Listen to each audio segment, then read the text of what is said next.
में मैं आपके साथ बताने जा रहा हूँ कि कब रमज़ान मुबारक होने वाला है 2026 में, और 2026 में ईद उल फितर की क्या डेट निकल के आई है, ज़रूरत हिलाल कमेटी ने इसका क्या ऐलान किया है इस बारे में। तो ये सब मैं आपके साथ डिस्कस करूँगा। आप वीडियो को लाइक कर दें, चैनल को सब्सक्राइब कर दें।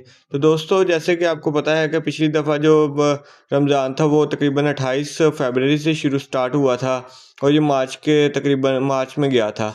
तो इस दफ़ा 10 दिन जैसे ही आप पीछे करते हैं तो आपको पता चल जाएगा कि ये जो रमज़ानुल मुबारक है, ये तकरीबन 18 फरवरी को चाँद नज़र आ जाएगा रमज़ान का। और इसके बाद जैसे ही आपको जो 19 फरवरी है उससे फर्स्ट रमज़ान स्टार्ट हो जाएगा पाकिस्तान में।